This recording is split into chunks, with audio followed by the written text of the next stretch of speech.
Cuman banyak banget yang ngebahas ini, jadi gue penasaran nonton segala macam, dan kayaknya ini CPU yang kelihatannya kompetitif. Application responsiveness, lo lagi buka aplikasi, lo buka browser, lo buka sesuatu, biasanya itu akan membuat pengalaman penggunaan device-nya lebih snappy atau lebih responsif istilahnya. Baru datang ada Clef 8400, itu aja kalah cepet sama ini itu kan.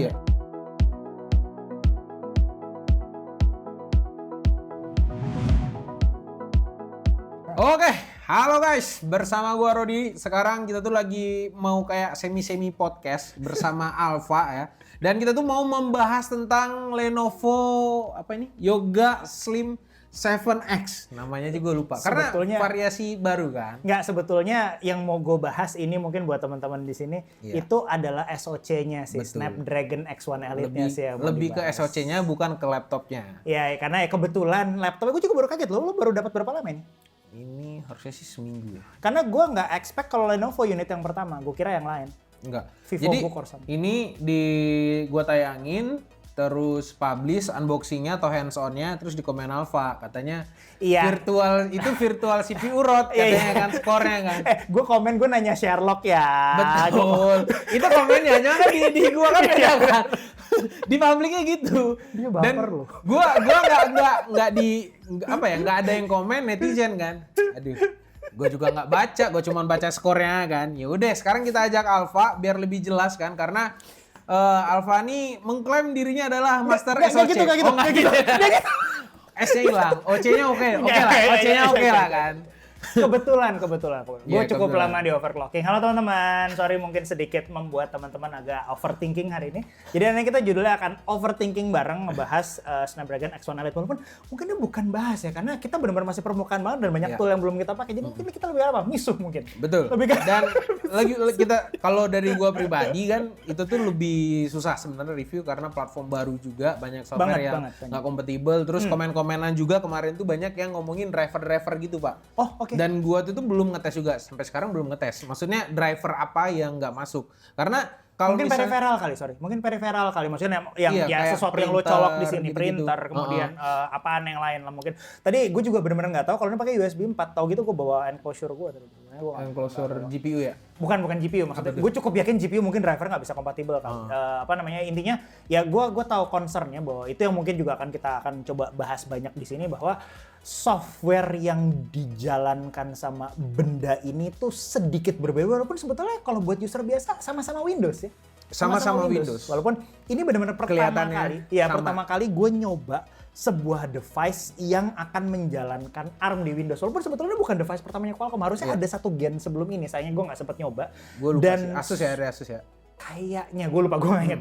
Cuman intinya gue excited sekali hari ini, dan istilahnya kebetulan gue udah dari Computex kemarin. Kebetulan di Computex kan gue ngebahasnya banyak kan komponen. Cuman banyak banget yang ngebahas ini, jadi gue penasaran nonton segala macam. Dan kayaknya ini CPU yang kelihatannya kompetitif. Itu yang akan kita buka sedikit di sini, dan mungkin ada beberapa slide-nya Snapdragon itu luar biasa, kenceng-kenceng banget dibandingkan Apple, AMD, Intel gitu kan.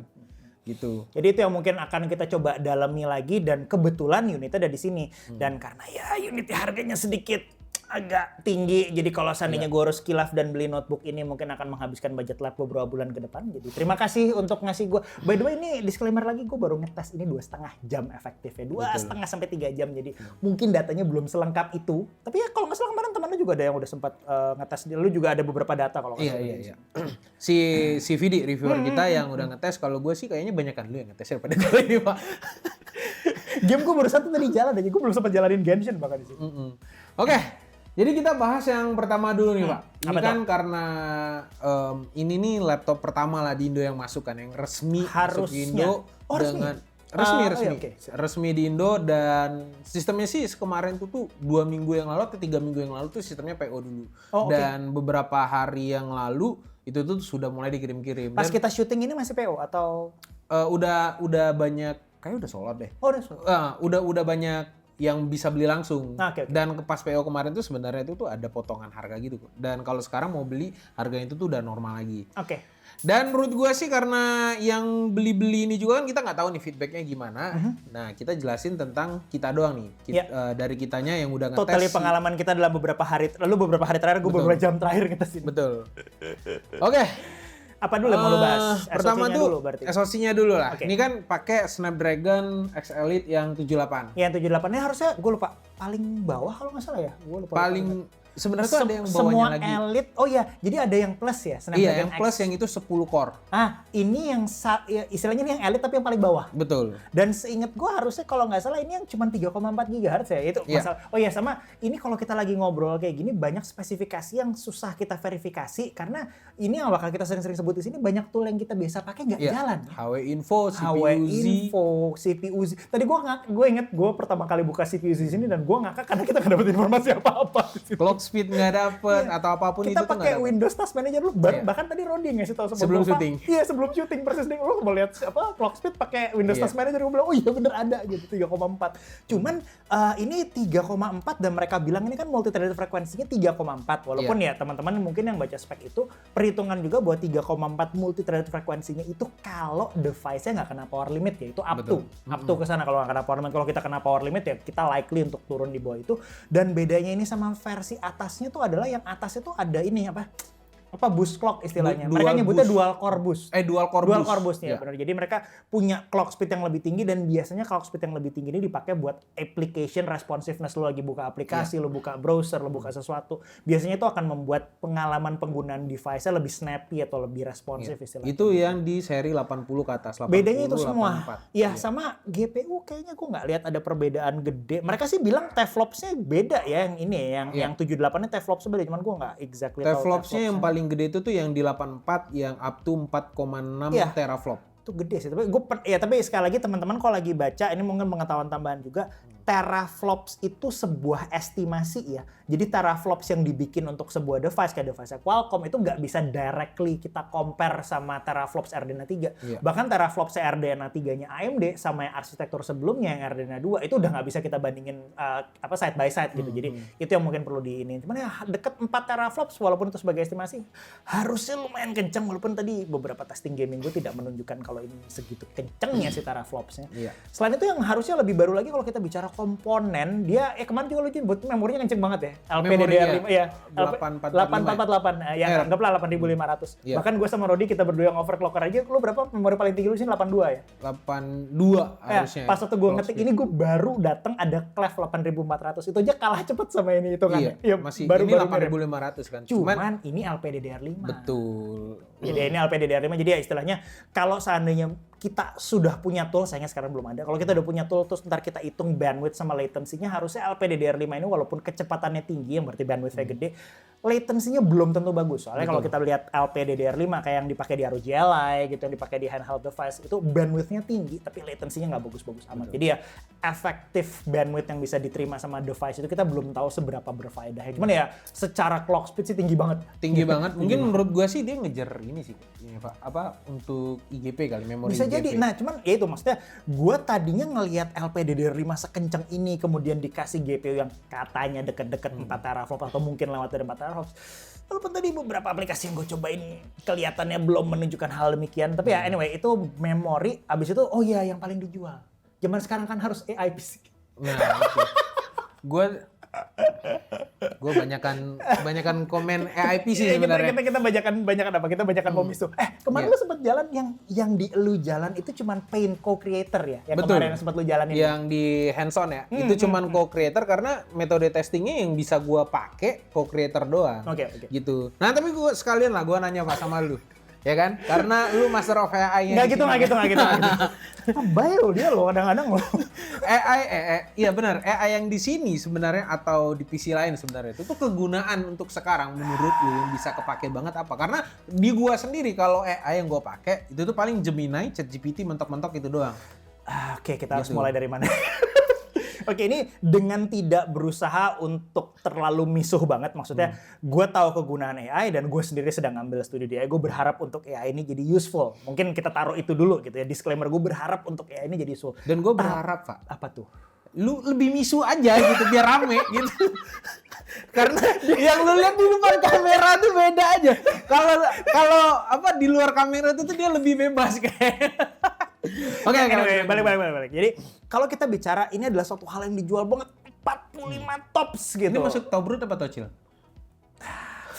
TOPS Gua TOPS pemakai GPU 4080, jadi mohon maaf nih. Ini tops gua hampir 1000. Oke.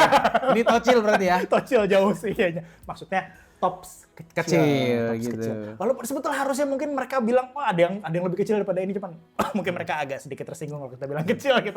Anyway, jadi NPU yang ada di sini tuh NPU yang mereka bilang ratingnya 45 tops. Gua mungkin akan ngobrol dulu pertama kenapa gua nggak terlalu suka kata tops ini. Kenapa? Karena dulu tuh seperti tadi kita bilang, kita barusan ngomong teraflops. Teraflops ini mirip sama teraops atau trillion operation per second ini. Cuman operation per second ini istilahnya definisinya bisa beda-beda per vendor. Jadi istilahnya pas waktu mereka mau melakukan operasi, itu operasinya data type apa gitu. Itu integer 8-bit kah, itu integer 4-bit. Standarnya beda-beda maksudnya. Iya, kalau flops zaman dulu standarnya adalah floating point 32 bit. Jadi seberapa banyak floating point 32 bit instruction yang bisa kamu kerjakan per 1 second. Dulu itu kayak gitu. Jadi satuannya. Kalau tops ini macam-macam. Lu standarnya apa? Data type apa yang lu execute? Istilahnya model AI apa yang lu execute supaya istilahnya angka tops itu terbuat gitu. Jadi misalnya kayak Nvidia ya, mereka istilahnya, bahkan gue pernah waktu itu baca datasheet Nvidia, lu tops untuk integer 8-nya ya beda, tops untuk floating point 16-nya ya beda, tops untuk integer 4-nya ya beda.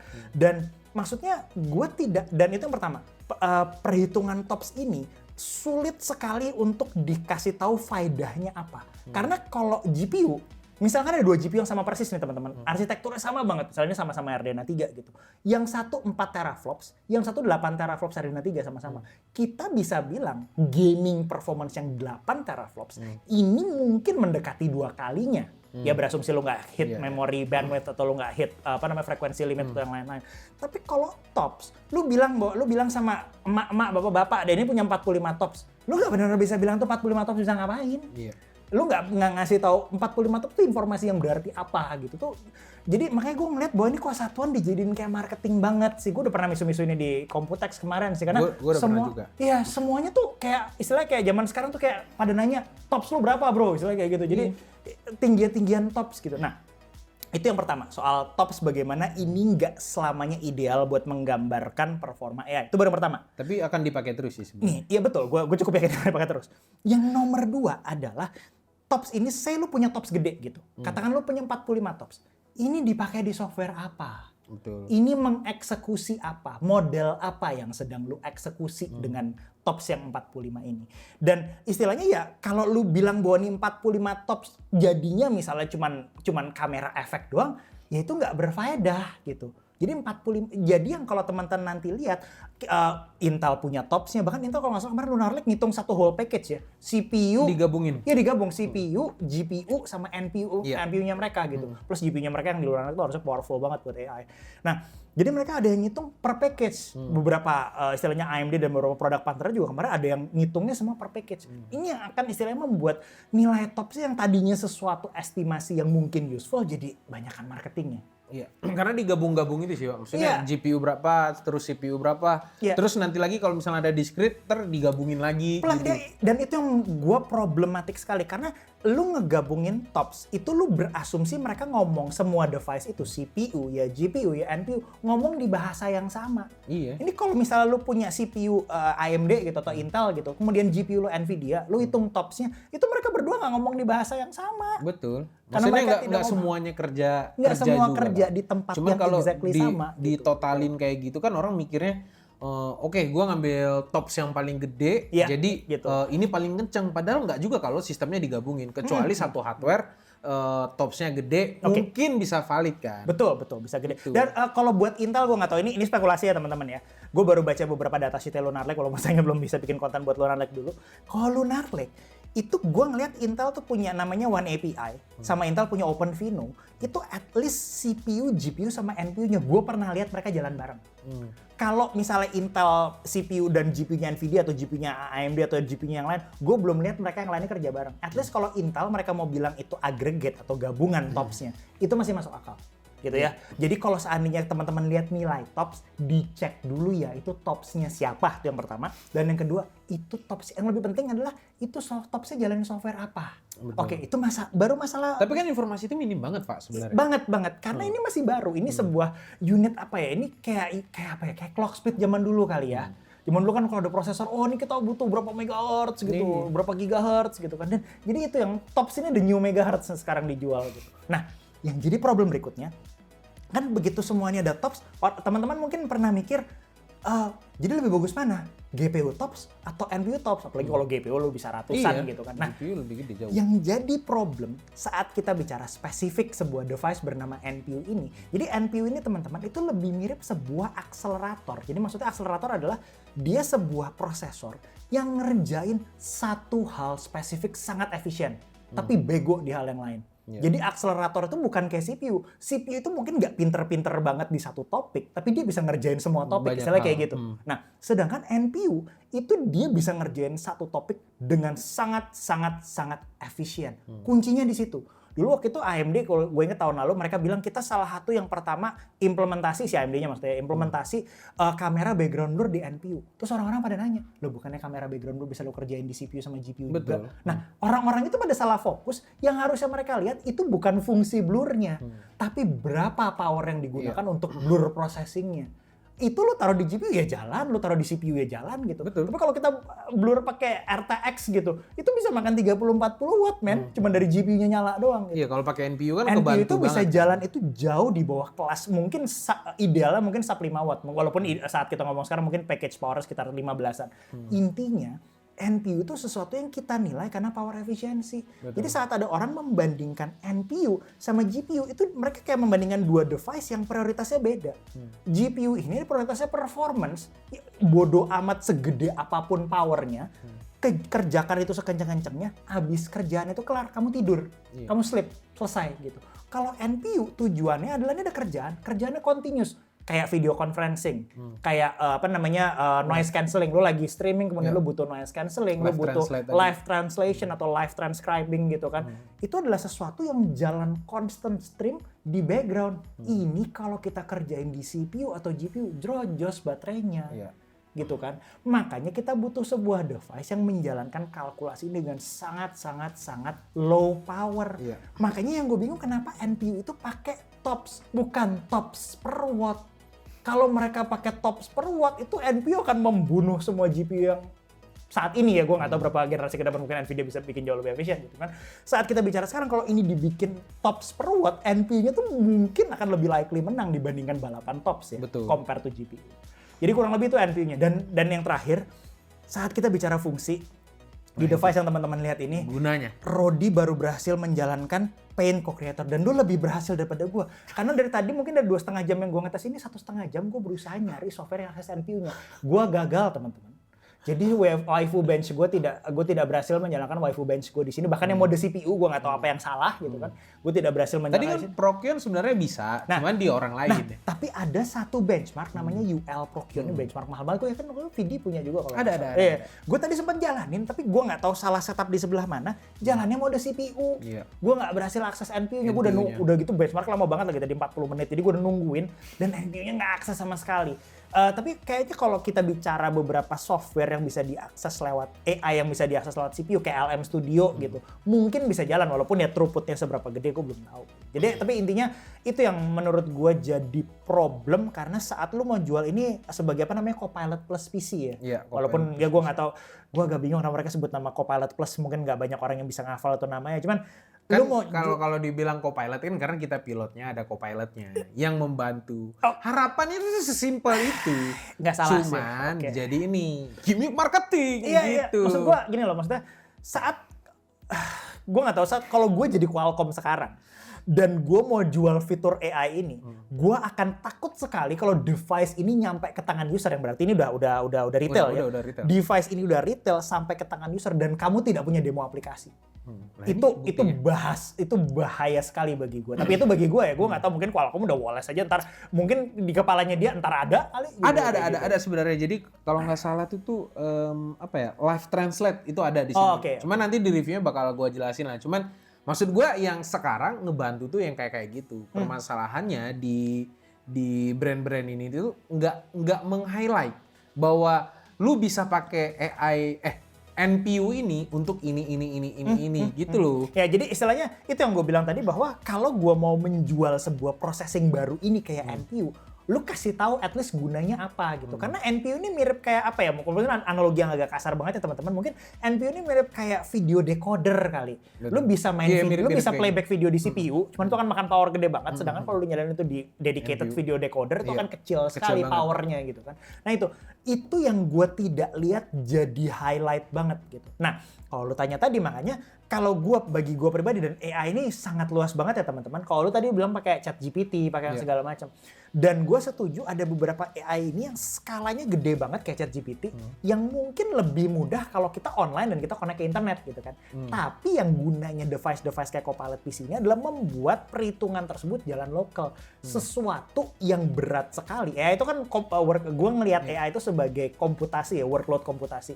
Sesuatu yang biasanya tidak dikerjakan CPU bahkan mungkin GPU gitu dengan efisien, kemudian itu bisa dikerjakan dengan efisien. Nah di saat ini pas gue ngomong cuman ada beberapa gelintir aplikasi yang kelihatannya efisien dikerjain AI accelerator, GPU tepatnya GPU dengan AI accelerator. Misalnya ya kayak text to image gitu kan, mungkin text to video model. Dan gue juga berharap device-device kayak gini nantinya tuh bisa jalanin kayak semacam ya ChatGPT lokal. Kalau sekarang kita punya LM Studio, mungkin teman-teman juga ada yang udah pernah denger di sini, cuman gue belum banyak bisa main-main di LM Studio untuk ngecek performa CPU sama GPU gitu kan. Tapi gue nggak tahu juga istilahnya seberapa cepat kita butuh token per second itu untuk jalan, karena di kecepatan tertentu kita udah nganggap ini cukup buat kita gitu. Kita nggak butuh dia segitunya cepat juga gitu. Kita cuma butuh dia akurat dan dia menguasai topik tertentu istilahnya. Jadi kalau lu tanya kegunaan AI yang sekarang yang paling berat sekali, mungkin kalau gue harus milih Cinebench-nya istilahnya atau benchmarknya AI itu image generation. Text to image generation. Gue berharap untuk lebih banyak lagi bisa explore ke arah text to video generation. Nah masalahnya itu kan di real life-nya Pak. Oh iya betul. Ya istilahnya siapa yang mau generate image terus-terusan kan? Iya. Banyak yang pakai ini sebagai post processing sih. Jadi misalnya mereka dari foto, dari apa gitu dan ini nggak digunakan sebagai proses utama. Ini cuma sesuatu yang nice to have. Lu nggak punya ini juga ya lu bisa hidup-hidup aja gitu. Itu kan maksud gue kan itu tuh kan sebagai nice to have. Iya betul. Tapi terlalu digedein sama brand-brandnya kan. Iya, mungkin karena mereka bisa jadi karena mereka berharap bahwa text to image generation atau text to video generation ini sesuatu yang manfaatin compute. Ya nggak sih dari zaman dulu kan kayak gitu kan, begitu ada prosesor baru, ada GPU baru, mereka butuh sebuah workload baru untuk meng-highlight kebutuhan GPU ini. Kayak ray tracing tahun 2018. Betul. Itu sesuatu yang istilahnya kenapa kamu ray tracing, istilahnya pas waktu ditanya kenapa kamu ray tracing real time, itu yang di kepala orang-orang adalah kenapa gitu kamu harus real time gitu? Ternyata ya dengan gabungan beberapa metode dan hardware yang kenceng parah saat itu dan akselerator segala macam, ternyata bisa menjalankan ray tracing. Walaupun ya sampai sekarang to be fair ini udah berapa tahun datang ke sini dan ray tracingnya nggak segitunya heboh kayak pertama kali di-hype-in gitu. Maksudnya itu ngebantu di beberapa area, di shadow, di reflection, tapi ada beberapa orang yang mungkin itu hilang aja mereka nggak ngerasa kehilangan. Yang ngerasa kehilangan adalah yang udah pernah ngeliat game dengan ray tracing yang segitunya heboh, mungkin baru begitu tuh dihilangin kok ada yang miss ya istilah kayak gitu. Iya, maksudnya yang nikmatin hasilnya mungkin bakal kalau misalnya dia mau beli komputer lagi dia pasti pengen hal yang sama. Cuman menurut gue sih kayak gamer-gamer sekarang kan kebanyakan mainnya kompetitif. Ya maksud gue nggak terlalu kepake kan. Dan mereka pun ada ray tracing di situ kayak 4070 yang laptop. Itu kan udah ada ray tracing juga gitu kan. Ya mereka juga nggak main, Pak. Iya, saat game nggak pakai. Gue lupa banget temen gue waktu itu pernah ngobrol sama gue, kita lagi sama-sama ngebahas. Gue masih nge-review VG ya waktu itu kan. Jadi dia bilang itu Steam Top 50, lo pernah lihat nggak? Jadi game Steam Top 50 yang pakai ray tracing tuh hampir nggak ada, maksudnya sedikit banget hitungan jari gitu. Gue baru mikir, iya juga ya. Dan ujung-ujungnya yang lebih kepake dari waktu itu ya waktu RTX keluar, gue bilang ini yang lebih likely kepake tuh DLSS bukan DLSS atau frame dan generation. Dan upscaling-nya tuh ternyata lebih terbukti lebih useful gitu. Karena bisa dongkrak FPS-nya tadi. Iya, bisa dongkrak performance intinya kayak gitu. Jadi walaupun dengan sedikit trade off. Tapi intinya kayak gitu. Jadi NPU ini pas kita lagi ngomong sekarang itu masih di fase early adoption. Jadi ini lebih ke arah kamu punya compute, kamu punya potensi compute yang gede sekali, tapi kita bener-bener belum tahu fungsi apa yang nantinya tidak tergantikan dengan ini.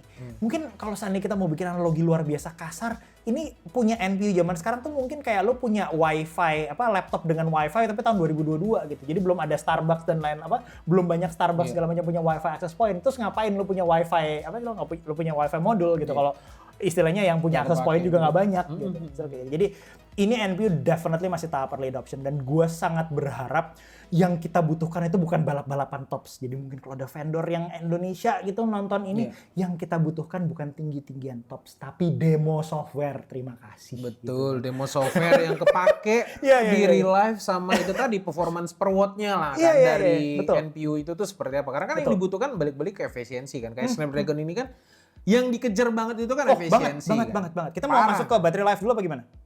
Boleh.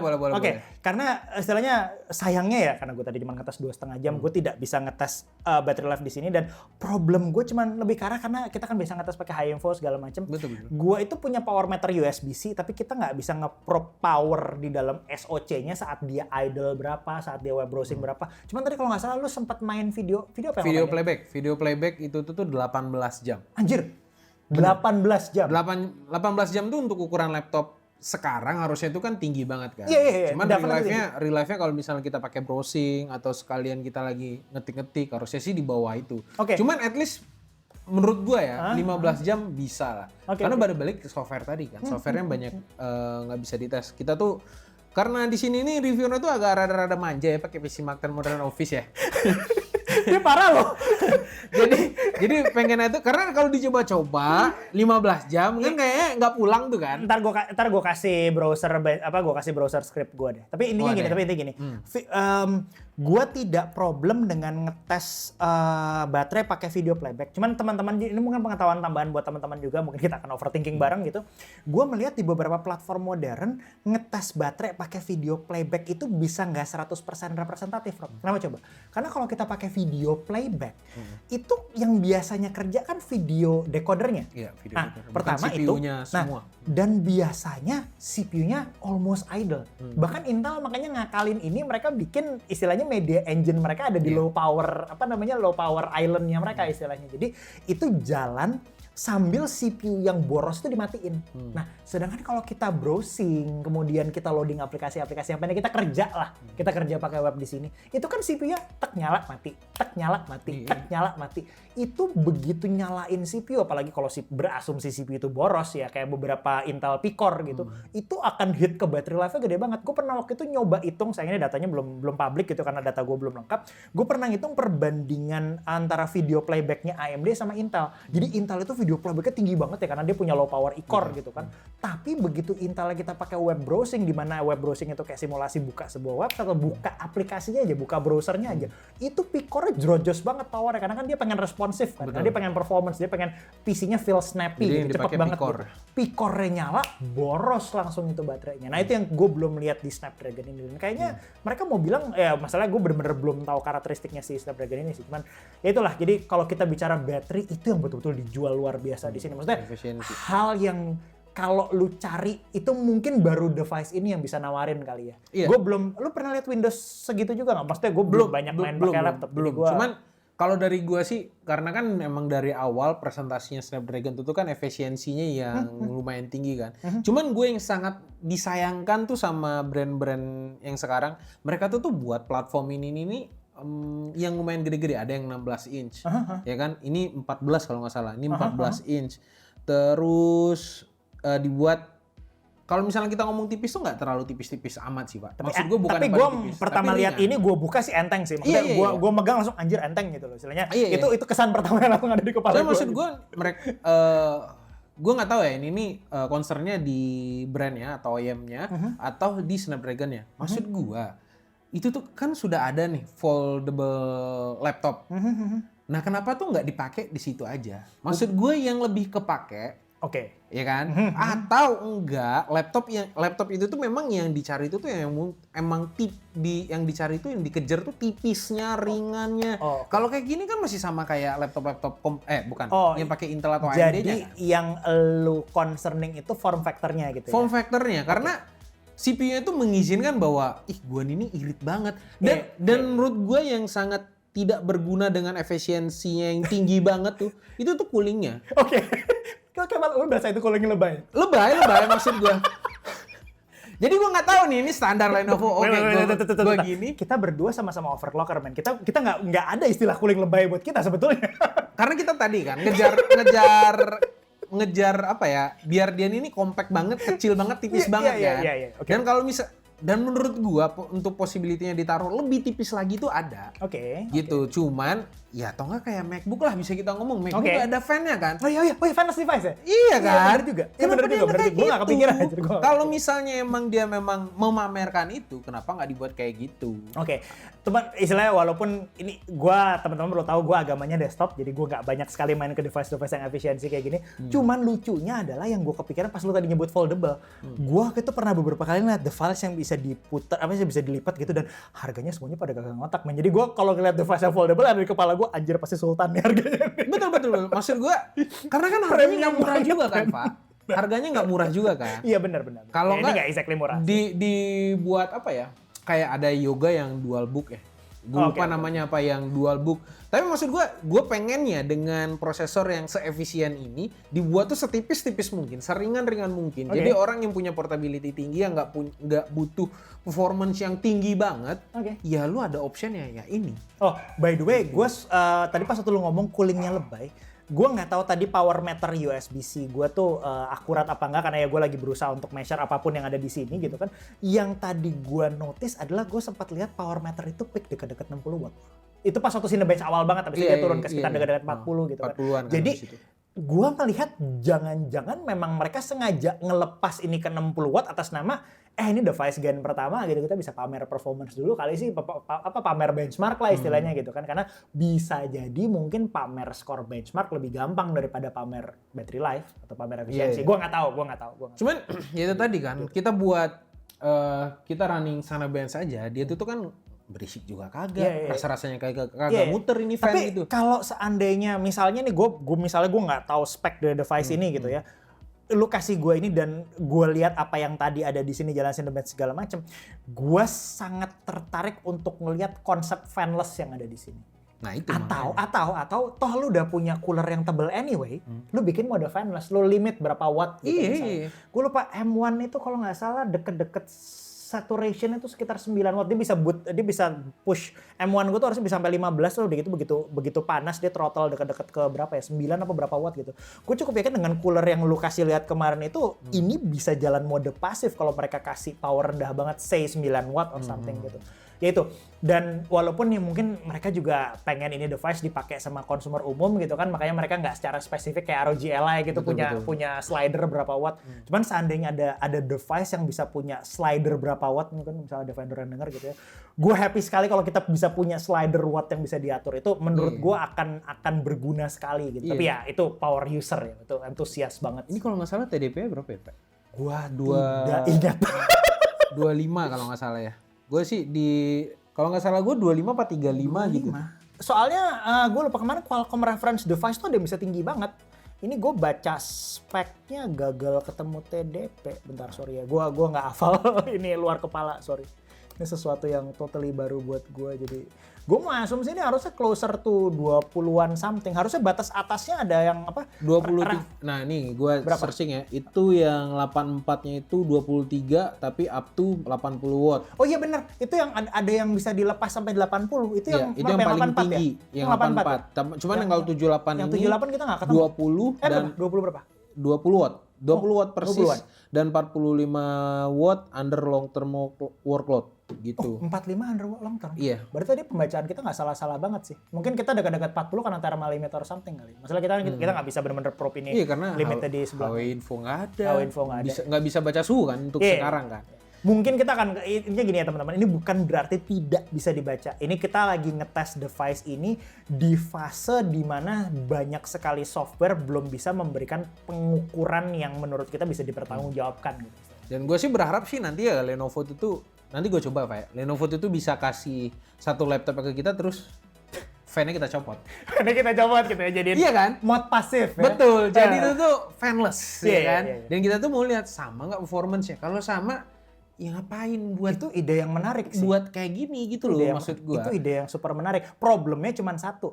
Kalau seandainya ada device yang mau dibikin fanless, gue harus tahu dulu TJMax-nya berapa dan gue bisa atur nggak tuh TJMax kayak gitu. Gue harus memastikan bahwa TJMax-nya benar-benar menjaga CPU-nya supaya tidak meleleh kayak gitu. Betul.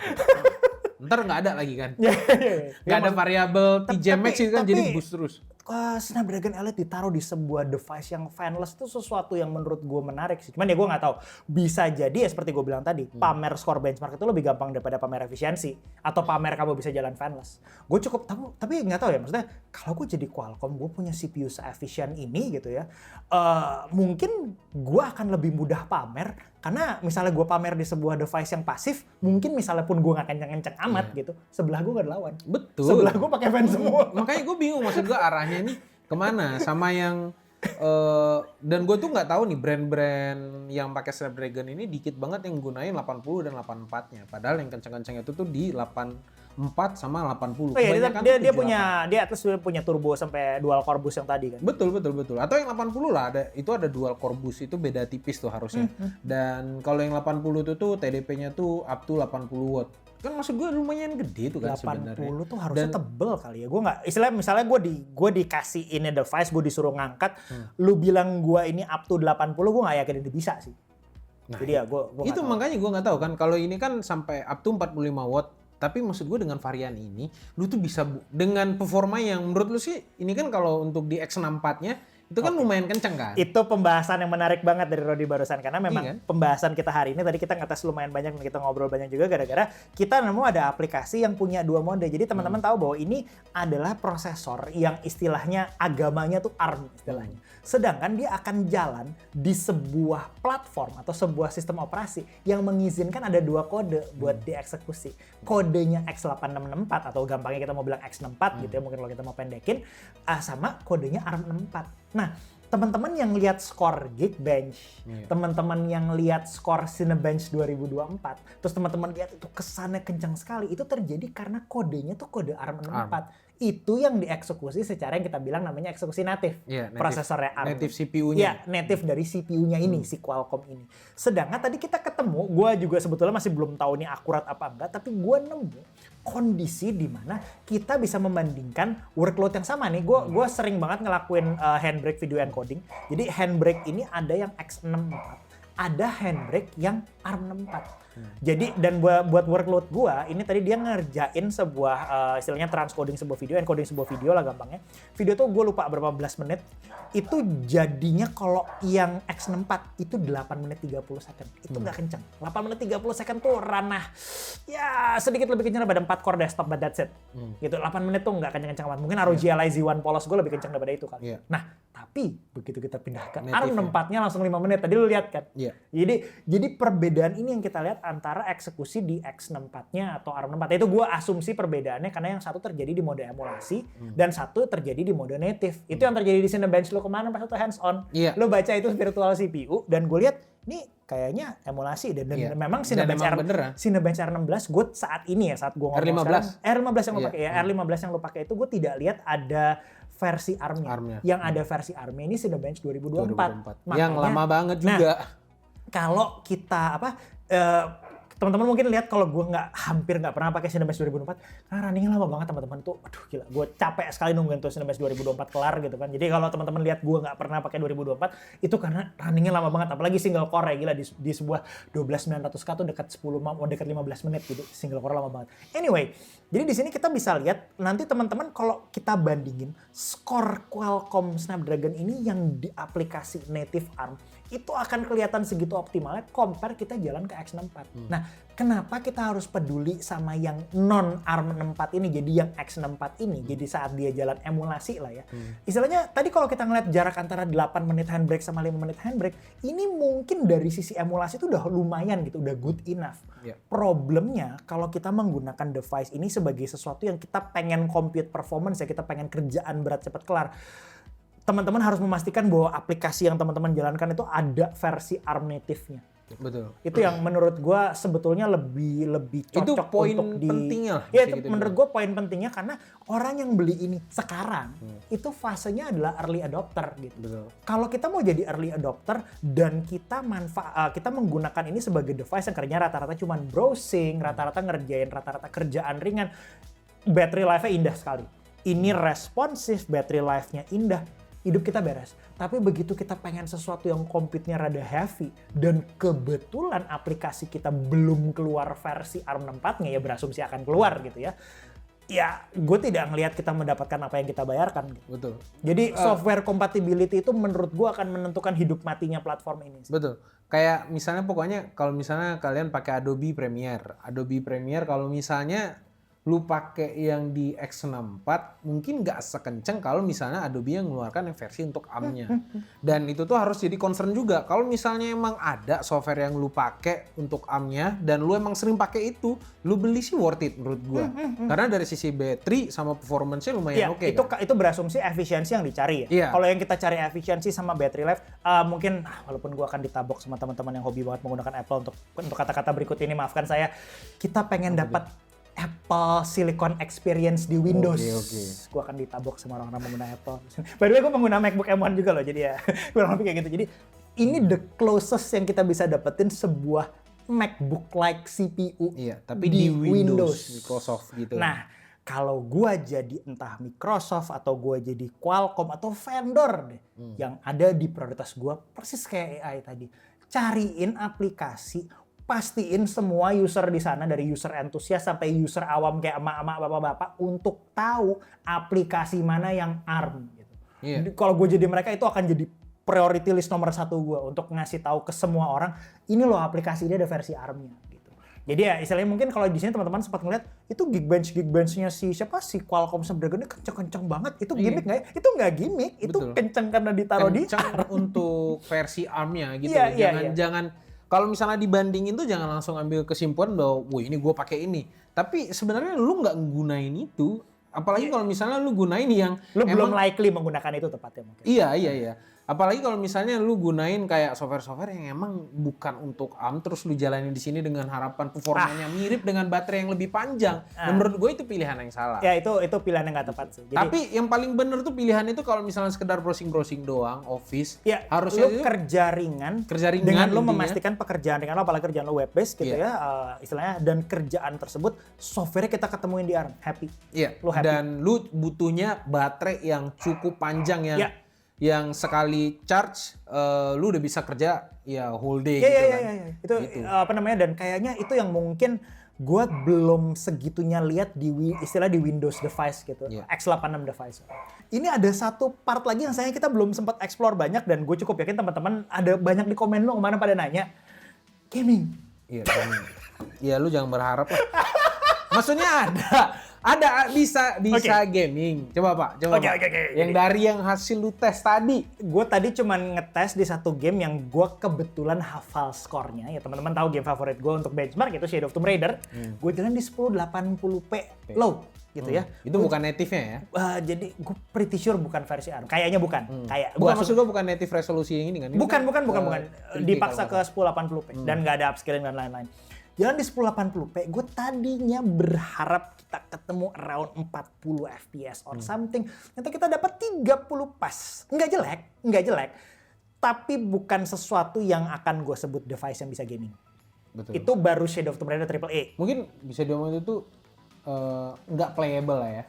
Gini. Playable nggak menurut lu? Saat lu ngomong sama gue, mungkin teman-teman boleh kaget di sini. Gue adalah orang yang mungkin bisa toleransi 30 fps kalau 30 fps-nya itu fix dan gamenya nggak fast pace ya. Maksudnya gue main pakai controller bukan pakai mouse keyboard gitu.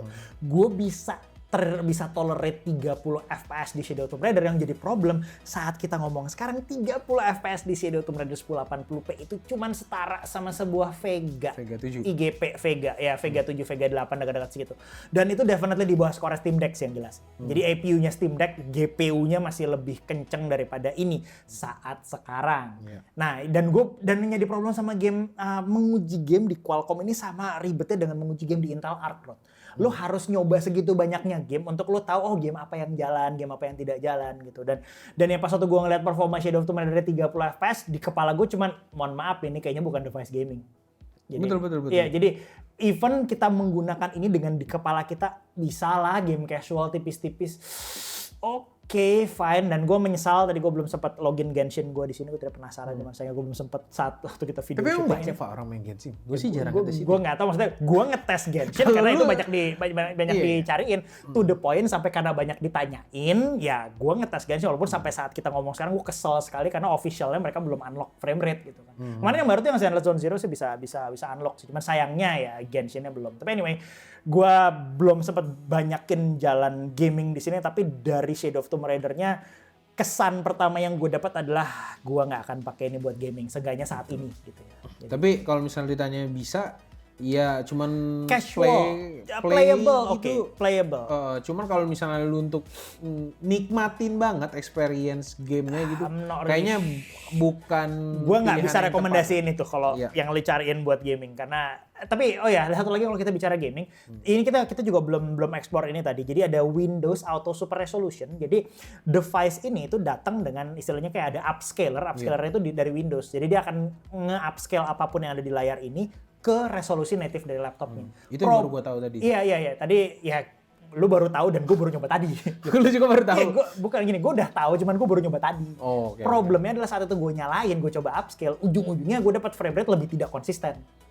Jadi, ya, tapi seperti gue bilang, apa yang kita tes di sini teman-teman, ini sesuatu yang masih luar biasa baru banget dan gue tidak tahu apakah apa yang kita tes sekarang tuh datanya akan sama 3-6 bulan ke depan. Gitu. Betul. Walaupun ya itu kesan pertama yang kita dapetin banget sih. Dan ngeselin itu tuh nggak bisa ngukur Pak. Nggak bisa ngukur apapun di sini karena kayak tadi kan tools atau software yang sering kita pakai itu tuh pada nggak bisa buka di sini.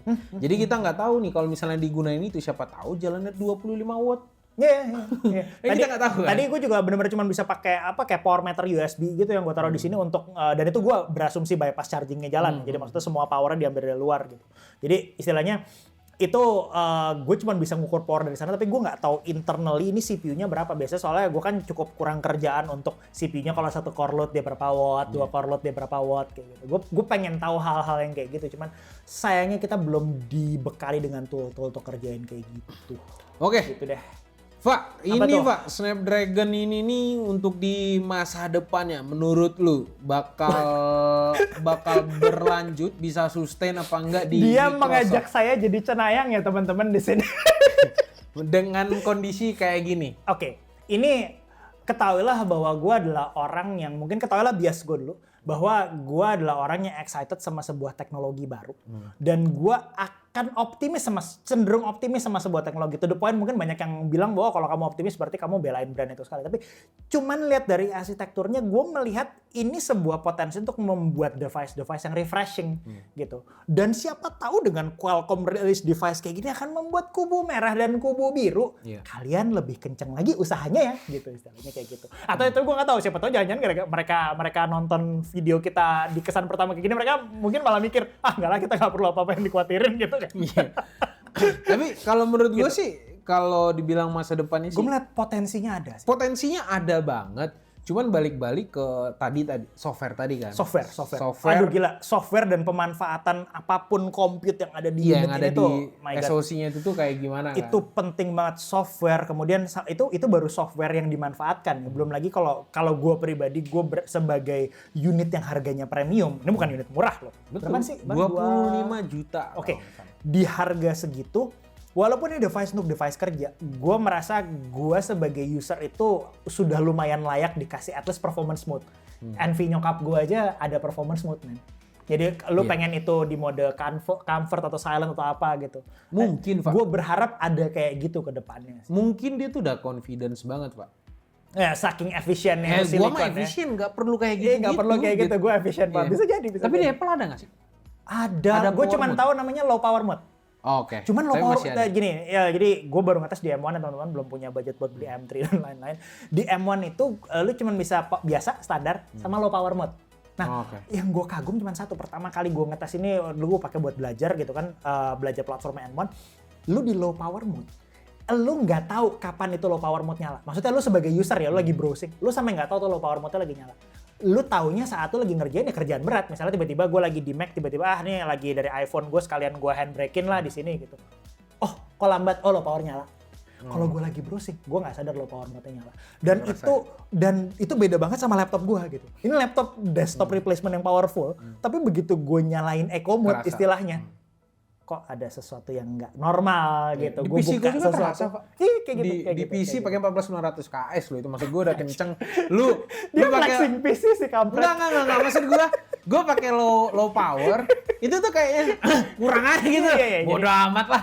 Gitu jadinya. Itu yang gue ngeliat waktu itu, dan itu langsung hit gue banget. Anjir, ini efisiensi silikonnya Apple M Silicon tuh luar biasa banget gitu. Dan gue melihat ada potensi yang sama di kerjaan ini. Cuman sekali lagi potensi tersebut akan terhalang sama yaitu software. Jadi software kamu support nggak sama istilahnya arsitektur ini gitu. Dan istilahnya ya gue sangat penasaran apa yang terjadi dalam 3-6 bulan ke depan gitu kan. Dan mungkin gue nggak tahu ya, beberapa teman-teman gue sih mereka sempat menyebut mau keluarin budget buat device yang kayak gini. Cuman mereka tuh kayak ngasih ultimatum gitu. Mereka akan bilang, ini dalam 6 bulan software yang nggak beres, gue pilih yang lain aja lah. Jadi ini sudah dikatakan launching. Jadi menurut gue ini sekarang udah time is ticking buat Qualcomm dan vendor-vendornya untuk memastikan software mereka beres gitu. Ini bukan sesuatu yang lu bisa tunda-tunda, antar 2 tahun lagi beres, itu nggak bisa.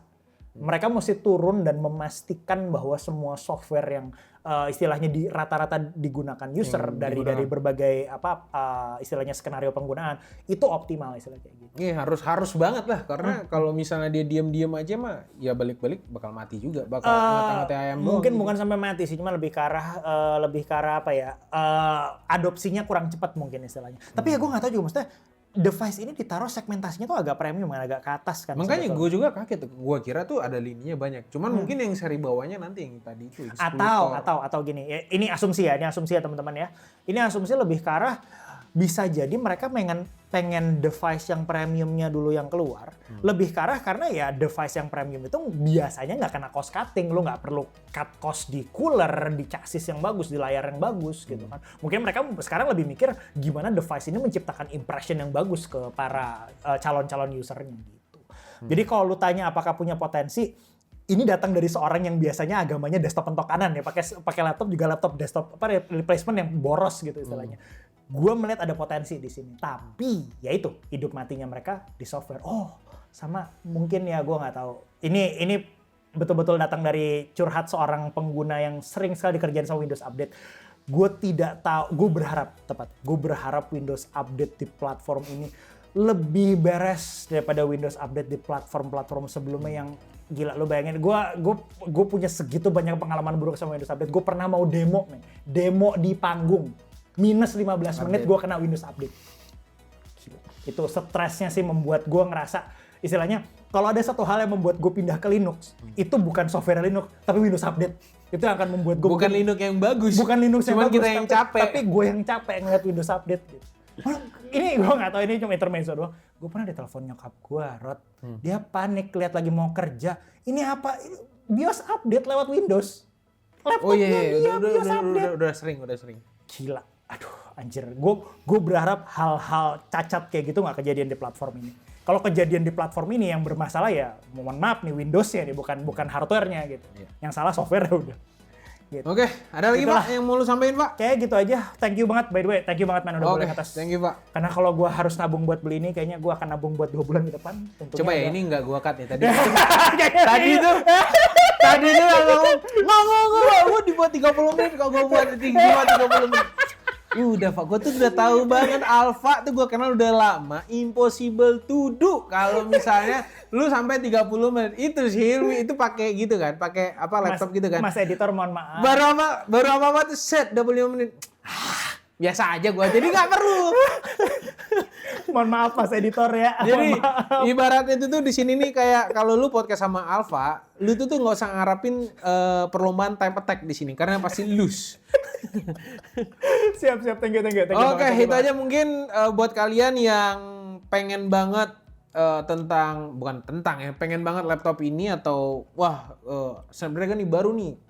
Terus presentasinya oke banget nih ya, tentuin dulu sama software yang lu pakai, yang seringannya apa, dan harus hati-hati aja sih intinya kalau misalnya nggak kepake banget, bukan nggak kepake banget, tapi justru lebih softwarenya nggak optimal banget untuk AM ini atau untuk Snapdragon ini, jangan terlalu maksa juga karena ngejar baterai. Ya, jadi ketahuilah bahwa device ini punya kegunaan maksimal dan kalau kegunaan teman-teman adalah sebuah laptop Windows dan teman-teman punya kegunaan, aduh gue pengen pakai lumayan dipakai main gaming gitu segala macam, gaming udah masuk aja, ini menurut gue udah minus dari beberapa rekomendasi. Ya kalau kita nyari laptop yang benar-benar laptop kerja. Ini ada potensi. Kenapa gue bilang ada potensi? Karena gue pengen lihat 3-6 bulan ke depan kondisi software kayak gini. Gitu. Gitulah. Oke, itu semoga aja tadi berguna buat teman-teman sekalian. Mohon maaf kalau kita overthinkingnya kelamaan. Saya nggak berhasil menahan diri. Ini bukan overthinking, Pak. Maafkan saya. Over duration. Oke, komen aja ya kalau misalnya ada pertanyaan nanti. Biasanya sih Alfa sih cukup aktif ya memantau semua techtuber di Indonesia ya. Apalagi kalau misalnya ada yang salah-salah tuh biasanya tuh kita tuh punya grup ya sama Alfa tuh. Ih, ini channel ini jelek sekali ya. Gak gitu. Itu bohong ya teman-teman. Parah. Oke, sampai jumpa di video selanjutnya. Bye-bye guys. Bye-bye.